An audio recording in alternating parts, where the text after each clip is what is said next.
శుభోదయం. నమస్తే. బాగానే ఉన్నాం కదా. సడన్గా కొంతమందికి ఛాతి నొప్పి అంటారు. ఛాతి నొప్పి అనేది అసలు ఏంటి? దీని గురించి మనం భయపడాలా లేకపోతే వదిలేయాలా? తెలుసుకుంటామా? సాధారణంగా ఎవరైనా గుండెపోటు వచ్చిన వాళ్ళు సడన్గా చనిపోతుంటారు. అందులో 99% వాళ్ళకి ఛాతి నొప్పి వస్తుంది. అంటే ఛాతి నొప్పి అనేది సింపుల్ విషయం కాదు. ఏ మ్యాటర్ టు బి ఎవాల్యుయేటెడ్. అలాగని ఛాతి నొప్పి ఉంటేనే మనం ప్రాణం వెళ్ళిపోతుందేమో అని భయపడద్దు. కొంతమందికి ఛాతి నొప్పి ఇక్కడే ఉంటుంది, ఎక్కడికి పోదు, అక్కడే ఉంటుంది.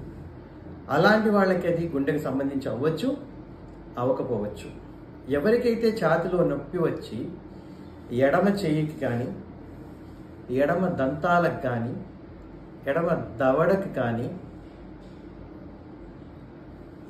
ఎడమ వైపు మన బ్యాక్ ఆఫ్ చెస్ట్ కానీ రేడియేట్ అవుతుందో అటువంటి వాళ్ళకి అది గుండెకి సంబంధించిన ఛాతి నొప్పి అయ్యేదానికి అవకాశాలు ఉన్నాయి.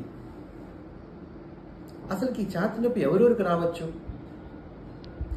ఎవరికైతే సివియర్ గ్యాస్ట్రైటిస్ ఉండి, అల్సర్ ఉండి, బర్న్స్ ఉంటాయో ఆ బర్న్ అనే సెన్సేషన్ ఛాతి నొప్పి లాగా అనిపిస్తుంది కొంతమందికి.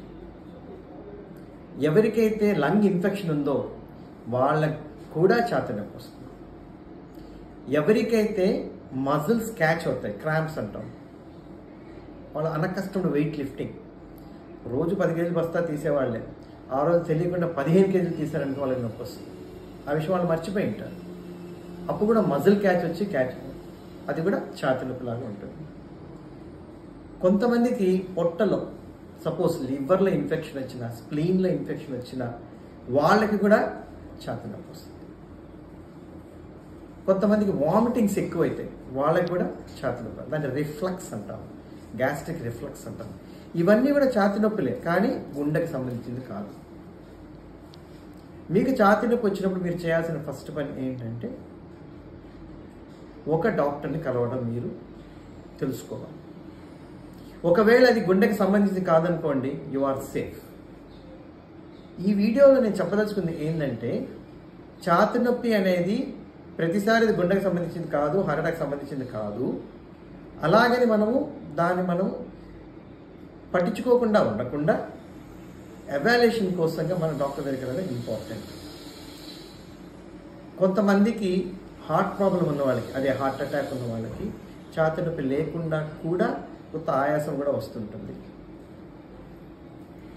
ఈ ఛాతి నొప్పి కానీ ఒక్కొక్కసారి లేకపోతే ఏ ఛాతి నొప్పి అయితే చెమటలతో కూడి ఉంటుందో more chances of heart attack. ఏ ఛాతి నొప్పి అయితే గుండె దడతో కూడి ఉంటుందో more chances of heart related problem. అంటే హార్ట్ రిలేటెడ్ అంటే అది హార్ట్ అటాక్ అవ్వచ్చు, హార్ట్లో ఉన్న వాల్వ్ సంబంధించి లీక్ అవ్వచ్చు, స్టెనోసిస్ అవ్వచ్చు. ప్రతి ఛాతి నొప్పి గుండెకి సంబంధించి కాకపోవచ్చు. ఏ ఛాతి నొప్పికి అయితే చెమటలు కానీ దడతో కానీ సంబంధం ఉంటుందో అది గుండె వల్ల వచ్చి ఉండొచ్చు. ఇది ఎలా డయాగ్నోస్ చేస్తాం? డాక్టర్ గారిని కలిసినప్పుడు కొంతమంది జస్ట్ హై బీపీఏ ఛాతి నొప్పి లాగా ఉంటుంది, బీపీ ఎక్కువ ఉంటే కంట్రోల్ చేస్తారు. ఫర్దర్గా ఇంతకుముందు మనం లాస్ట్ వీడియోలో అనుకున్నట్టుగా ఈసీజీ ఎక్కువ చేస్తారు, అవసరమైతే కొరోనరీ యాంజియోగ్రామ్ చేస్తారు. సో ఛాతి నొప్పి వచ్చినప్పుడు భయపడవద్దు, వెంటనే డాక్టర్ని కలవండి. ఏ డాక్టర్ని కలవాలా? ఇమీడియట్గా అవైలబిలిటీ ఎంబీబీఎస్ డాక్టర్ని అయినా కలవండి, లేకపోతే అవకాశం ఉంటే కార్డియాక్ స్పెషలిస్ట్ని కలవండి, జనరల్ ఫిజిషియన్ని కలవండి. ఒక రేర్ కాజ్ ఆఫ్ ఛాతి నొప్పి గురించి మనం చెప్తాను ఈరోజు. అది అంత కామన్ కాదు, but that is life taking. అది హార్ట్ అటాక్ సంబంధించింది కూడా కాదు. హార్ట్ నుంచి ఒక పెద్ద బ్లడ్ వెసల్ వస్తుంది, అయోటా. ఆ అయోటాలో కానీ డిసెక్షన్ అయినప్పుడు, అది బీపీ పెరిగినప్పుడైనా అవ్వచ్చు, లేదా ఇన్ఫెక్షన్ వల్ల అయినా అవ్వచ్చు. ఆ అయోటా డిసెక్ట్ అయినప్పుడు severe excruciating pain on the back of chest, ముందర ఉండదు, వెనకాల వీపు మధ్యలో ఉంటుంది సివియర్ పెయిన్. అది కూడా ప్రాణాంతకమైన ఛాతి నొప్పి. విన్నవాళ్ళు భయపడవద్దు, అర్థం చేసుకోండి. ఇది హెల్త్ ఎడ్యుకేషన్ గురించి మనం చెప్తున్న ఇన్ఫర్మేషన్ అన్నమాట. ఓకేనా? All the best.